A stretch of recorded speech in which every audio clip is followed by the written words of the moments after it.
économique. Alors justement, on y est déjà. On y est, tout à fait. Alors, mais justement, le gouvernement, peut-être qu'au fond, il est dans cet esprit de confort, parce qu'il annonçait avec satisfaction il y a peu de temps un taux de croissance de 6,5%. Enfin, le ministre de l'économie et des finances. Oui, et le président. Absolument, absolument.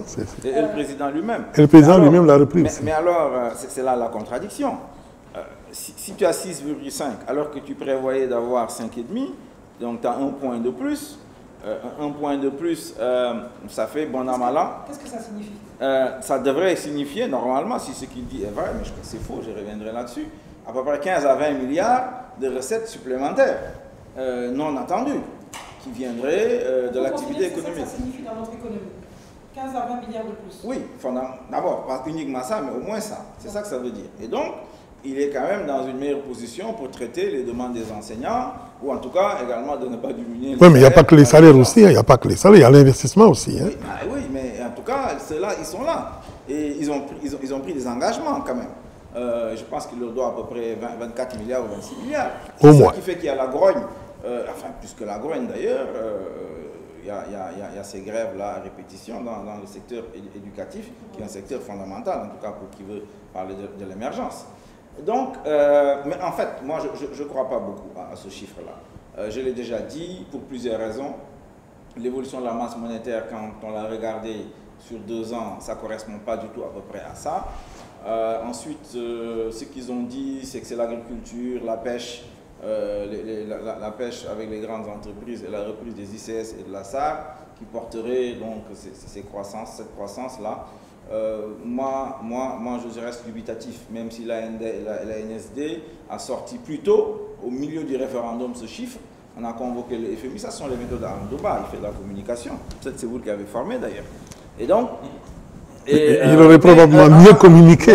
Mais en fait, au-delà de ça, le taux de croissance économique est important, surtout dans les pays industrialisés, où effectivement la France, on savait à peu près 1% de croissance, c'est à peu près 100 000 emplois nets créés par l'économie. Mais chez nous, où 50% de l'économie revient et de l'économie informelle. Ce sont les secteurs informels qui portent ça. Chez nous, où une chose qui est extrêmement sensible, la plupart des PMI dépendent de l'État, des marchés de l'État. Donc, la variable qui est plus importante, d'ailleurs on a bien noté dans les critères de convergence, ce sont les arriérés intérieurs, ce que l'État doit aux entreprises. C'est pourquoi la question du déficit public est importante. On a toujours dit qu'il faut un déficit public de moins de 3%. Absolument. Donc vraiment, pour dire que Amadou Ba, il ne comprend pas grand-chose à l'économie, mais enfin, il ne veut pas écouter. Il veut, et c'est pourquoi moi je l'attaque, il veut tromper les Sénégalais et les manipuler, en leur faisant croire que la variable qui est importante, la seule qui soit importante, c'est le taux de croissance, et que donc, lui, s'il fait des taux de croissance de 6,5% qu'on a déjà connus, en 2002, Abdoulaye Wade, Idrissa Seck à la place de Mohamed John, Abdoulaye Diop à la place d'Amadou Ba, ils ont fait 6,7% en 2002. Donc il faut... Oui, mais dans un contexte économique aussi différent, parce qu'il y avait un peu ce qu'on appelle l'effacement des dettes et de la dette. L'effacement des dettes est venu beaucoup plus tard. Plus tard, mais on a vu en 2006 qu'avec cet effacement des dettes, effectivement, la croissance a augmenté quand même. Hein? Oui, mais on est toujours dans cette perspective. Absolument. Oui, je suis tout à fait d'accord. Oui, mais on s'est réendetté par la suite aussi. Hein, oui, mais en 2002, on a fait mieux, déjà. Donc, ce n'est pas quelque chose d'extraordinaire pour le Sénégal. Mais ce qui est important, que les Sénégalais doivent noter, si on fait 7% pendant 15 ans qu'on avait promis en l'an 2000, là, vous pouvez dire qu'on est sur un sentier de croissance stable et durable qui permet peut-être de mordre sur la pauvreté. Et le débat est de savoir, est-ce qu'on a pris cette direction-là? C'est ce débat-là qu'il faut avoir. Moi, je leur ai demandé de débattre. J'ai demandé au Premier ministre de venir discuter avec moi devant le peuple sénégalais pour qu'on arrête de les manipuler. Ils ne veulent pas de ça. Mais aujourd'hui, ce que vous dites est vrai. Depuis que Macky est là, en net, on a pris 1500 milliards. Absolument, ça c'est clair. Depuis qu'il est là, 1500 milliards de plus. Pour faire quoi? Pour faire le centre Abdou Diouf, où on a tenu un forum sur l'administration. Ce n'est pas sérieux, ce n'est pas ça de l'investissement productif. Mais de l'autre côté, il a augmenté le budget quand même, ça il faut le dire. Hein. Mais le budget augmente naturellement. Oui. Oui, le budget, c'est pas. Vous voulez parler de 33 000 milliards. Oui, 3 000 milliards, voilà un chiffre qu'on nous sort. En quoi 3 000 milliards, c'est extraordinaire? Le budget augmente à peu près naturellement de 100 milliards par an au Sénégal. Parce qu'effectivement, il y a un peu de croissance économique, parce qu'il y a la croissance démographique qui reste vigoureuse. Parce qu'on a quand même des secteurs qui existent, tels que les télécoms, les services, ce que vous faites. Les infrastructures et tout ça, c'est quand même... Les infrastructures, c'est du long terme. Ouais. C'est du long terme. Mais à court terme, voilà ce qui porte l'économie sénégalaise. Et la question est de savoir, est-ce qu'aujourd'hui, on engage les réformes pour la transformation structurelle de notre économie, pour avoir des moteurs qui soient solides. Parce que là, aujourd'hui, on bénéficie d'une bonne pluviométrie, nous bénéficions d'une baisse du prix du pétrole. Voilà le contexte. Voilà le contexte dans lequel nous sommes. Mais si demain on a des chocs négatifs dans l'autre sens, eh bien je suis sûr qu'ils vont boire... Monsieur Diallo, on va certainement revenir sur la question de ce qui devrait être justement les secteurs d'investissement, mais avant ça, je voudrais quand même souligner que vous dites là quelque chose de sérieux, peut-être même grave, c'est-à-dire que vous interpellez, oui. Vous voyez bien, vous interpellez en réalité les propos du ministre de l'économie et des finances sur les taux de croissance de l'économie. Mais le président de la République. Permettez-moi, oui. Dans un pays qui se veut engagé sur les voies de bonne gouvernance, etc., il y a des fondamentaux que normalement personne ne devrait pouvoir contester, ce sont les chiffres. Que tout le monde s'entende et ait confiance dans les chiffres et qu'on puisse avancer, s'attraper, s'étriper sur n'importe quoi d'autre, mais au moins pas ça. Est-ce que vous êtes en train de dire que là-dessus... Je vais être clair, ce n'est pas uniquement le ministre de l'économie, le président de la République a repris ces chiffres-là. Pour moi, c'est grave, c'est de la manipulation.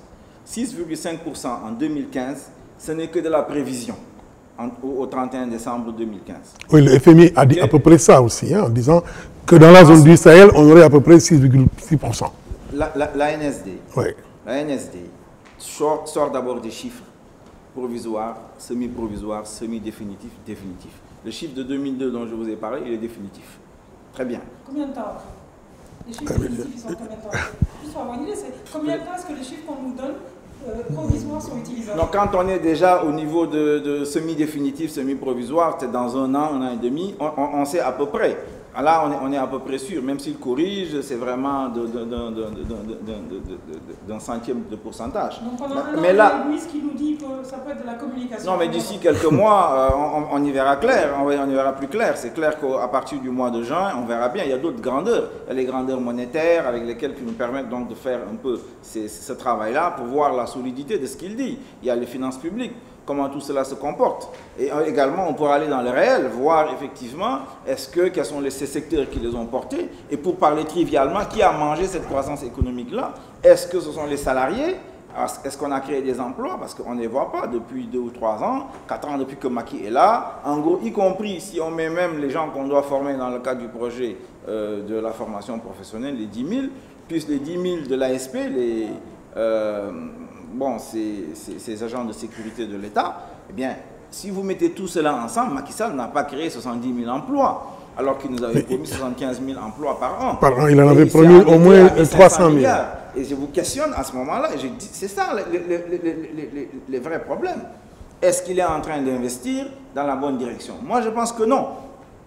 Et je l'ai dit clairement, ce qu'ils sont en train de faire, ce n'est pas bon.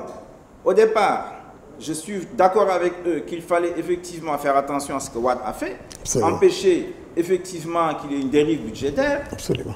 C'est ce qu'on appelle la stabilisation. Nous l'avons fait en 2012, je les ai soutenus.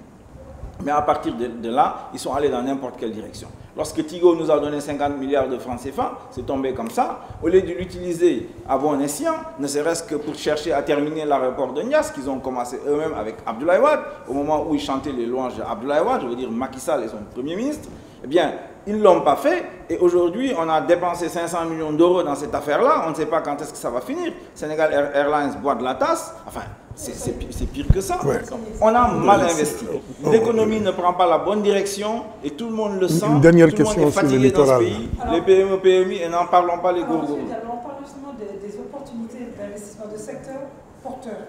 Il y en a un sur lequel j'aimerais vous interpeller, c'est tout ce qui est le littoral.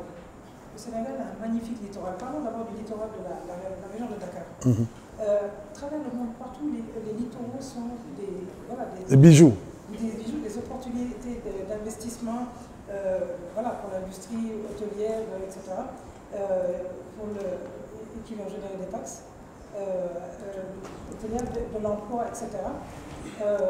Or, ici, on ne voit pas clairement quelle est la politique littorale. Et il se trouve que dans la région de Dakar, une bonne partie du littoral relève de l'autorité de votre mairie. Alors, je voulais savoir... Il est conseiller municipal à la mairie, c'est pas lui le maire. Voilà. On parle de la gouvernance, donc il est solidaire de la gouvernance de son maire. Non, pas du tout. Et donc, je voulais savoir aujourd'hui, qu'est-ce qui est fait pour optimiser. Oui, optimiser, saisir ces opportunités-là, offrir une meilleure gouvernance, parce qu'aujourd'hui c'est distribué de manière absolument, comment dire, par mal-gouvernance. Il y a quelques personnes, des individus aujourd'hui qui se sont vus octroyer plusieurs trentaines de milliers d'hectares sur le littoral, quelques groupes hôteliers, tout ça sur la base de quoi, avec quel retour pour l'État du Sénégal, pour les citoyens, et puis simplement la protection de l'environnement et du littoral. Aujourd'hui, quelle est la politique? Bien, monsieur. Au niveau de l'Assemblée nationale, comme député, monsieur Diallo. Alors, d'abord, il n'y a pas de politique publique en matière d'aménagement du littoral dans ce pays. Depuis, je pense, le président Abdoulaye Wade, avant même sous Diouf, au moins, avec Senghor, on avait dit on ne touche pas au domaine public maritime, on avait cherché à protéger ça. Petit à petit, on a assisté à une privatisation rampante. Qui a commencé par le PS de Senghor aussi. Hein? Senghor, ça s'est développé sur Abdoulaye Wade et ça continue sur Macky Sall. Malgré les manifestations que nous faisons également, il y a un certain nombre maintenant de la société civile, il y a des députés, moi j'étais là lorsqu'on a manifesté contre les Turcs, etc. Et c'est clair, donc il y en a. On manifeste contre les Turcs, mais pas contre tous les autres Sénégalais qui aujourd'hui... mais c'est déjà pas mal. Oui, mais... c'est déjà pas mal. Mais les coalitions sont toujours là-bas. Il y a une privatisation qui est inacceptable. Il n'y a pas un plan d'aménagement global de ce littoral-là qui permette effectivement d'avoir un bon équilibre entre les hôteliers, entre les populations qui ont droit à la plage et également la protection de l'environnement. Cela n'existe pas. C'est dans le programme de notre parti, évidemment, nous ne sommes pas encore au pouvoir. Et nous ne sommes pas également au pouvoir à la... Nous nous battons. Nous nous battons et dans ma commune, où je suis conseiller municipal, j'ai demandé, avec beaucoup de difficultés, depuis le début au maire, parce que c'est le maire, dans le cadre de l'acte 3, qui a été voté encore en procédure d'urgence, de manière tout à fait non satisfaisante. C'est le maire qui décide. Moi, je n'ai pas voté. J'ai voté contre, c'est clair. Donc, je l'ai dit. Mais c'est le maire qui a tout pouvoir pour délivrer les autorisations de construire. Et la seule chose que nous avons, c'est l'information. Maintenant, j'ai l'information. Je lui ai demandé, finalement, il a accepté de me donner l'information, de nous expliquer, enfin, en tout cas, de nous donner des documents sur lesquels il a signé pour autoriser un certain nombre de groupes à travailler donc sur le littoral. À partir de ce moment-là, nous allons voir ce que nous allons faire et pour faire avancer donc ce dossier qui me paraît important. C'est vrai, je le suis. Je ne suis peut-être pas aussi actif que le souhaitent les activistes parce qu'on fait beaucoup de choses. Mais on vous attend beaucoup là-dessus quand même. Je suis avec les ferrailleurs aussi, oui, mais... je suis avec les mécaniciens, je suis avec les retraités, je suis avec les paysans. Voilà, et donc voilà, je suis député. Si mon parti avait plusieurs députés, ça aurait été mieux.